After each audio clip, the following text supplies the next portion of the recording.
Hello and welcome to the JSA studio. I am your host, as always, Nathan, and today I'm coming at you with another video in the Michigan football roster series breakdown. Today we're going to be looking at linebackers, and this is probably going to be a quicker video than normal because linebacker is the only position that I have not either played or coached. So I don't have a whole lot to talk about with this. And now with the intro done and out of the way, there's only one thing left to say, and that's to ask you to like the video, subscribe, and leave a comment down below. The presumptive starter at the Mike or middle linebacker position is Jashawn Barham, who is a former all Big Ten player for the Maryland football team out in the old Big Ten East, but that no longer exists. So he ended up transferring to Michigan. This is a big-time player with big-time upside. This is someone that was on a lot of NFL radars heading into this season because of his play last year. I believe that this is someone with All-American upside at the position, especially with the Michigan defensive line shaping up to be as good as it, in all honesty, should be. That will make his job a lot easier as well. So I believe that this is someone who could have the stats, the athleticism, and the level of production on the field in order to earn an All-American type of honor. Whether that's first team or second team or third team, I don't know. But I believe there's a significant possibility he is the best linebacker in the Big Ten. I haven't gone through every team in the Big Ten, but I do think that he is in the conversation at the very least. In fact, in all honesty, even though Junior Colson was really, really good for this Michigan team, Barham has the upside to be a better player than him. Now, whether or not he will be a better player is a different conversation, and I don't know the answer to that question. But Junior Colson was somewhat limited in terms of lateral movement. Now, it wasn't bad by any stretch of the imagination, but it was something that was somewhat limited. I would describe his lateral movement in terms of being an NFL prospect as subpar, below average a little bit. However, in the scheme that Michigan played last year and the scheme they're likely to play in the NFL, that does not nearly matter as much as it would in a different style of scheme.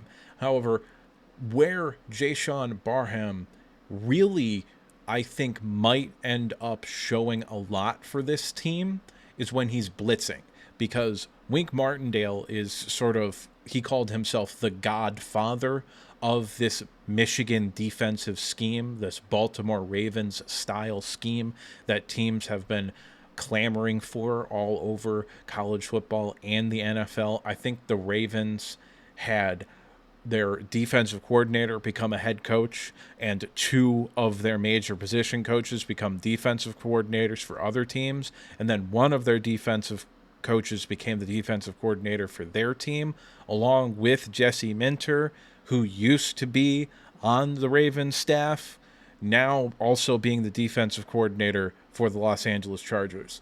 So that scheme is being everywhere in the NFL, and there are teams in college football other than Michigan who are trying to run it or trying to run similar style of schemes. And Wink Martindale, as the godfather, to put it in his own words, of the scheme, blitzes a lot more than most of the other people who are running the schemes blitz. Like Jesse Minter blitzed a little bit the past 2 years, but I wouldn't necessarily say he blitzed a lot. And Mike McDonald basically never blitzed. However, I fully expect this team to be relatively blitz heavy. I wouldn't necessarily say that they're a blitz happy team still, but I would say that they're going to blitz, especially from the linebacker level, a lot more with Wink Martindale calling the defense than they would with another defensive coach or stuff that we've seen the past 3 seasons.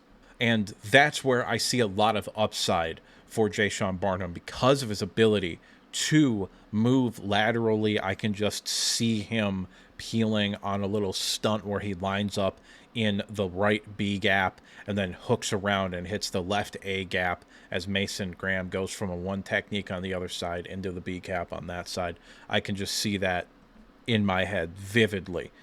All in all, this is an excellent player who I believe will keep the level of play at linebacker at a minimum. He'll be as good as Junior Colson, I believe, but I think there's a significant possibility that he's actually better than him. In terms of NFL talent, there are some people that are talking about him as linebacker 1 heading into that class. I haven't done enough research into that position next year in order to make that statement. However, based on what I have seen on him, I would say I'm probably leaning more towards early day 2. He's probably going to end up with a top 50 grade for me, but it would not shock me if he ended up sneaking into the back end of the first round, especially if it was a weaker linebacker class. The will starter, or the weak side inside linebacker position, will be Ernest Hausmann. This is someone who is very athletic. He was a coveted transfer portal recruit 2 off seasons ago, so not this past year, but the year before, after committing to Nebraska and starting, I believe, as a true freshman. So this is someone that has a lot of upside athletically. However, this year, not only was he not needed because we had Junior Colson and Mike Barrett, 2 players that got drafted, but also when he did play in rotation, especially earlier on in the year, he did, in all honesty, look a bit lost. He looked like he wasn't adapting to the scheme as well, or at least as quickly as perhaps he could have. However, this is still someone with a tremendous amount of athletic upside. He is also small for the position, which is why, generally speaking, they're going to play him in more of a traditional 4-3 weak side outside linebacker, which is what a will is traditionally called.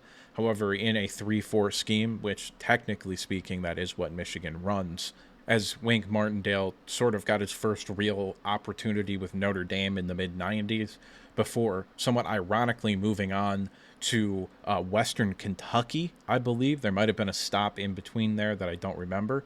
But he went to Western Kentucky under the twilight years of Jack Harbaugh, back when they were an FCS powerhouse, winning a national title in 2002. And Jack Harbaugh wasn't necessarily a defensive guy, but he pretty much consistently throughout his whole career as a head coach had a 3-4 defense, as well as then going into the NFL with the Oakland Raiders and then later the Baltimore Ravens, all teams that at the time were running 3-4 defenses.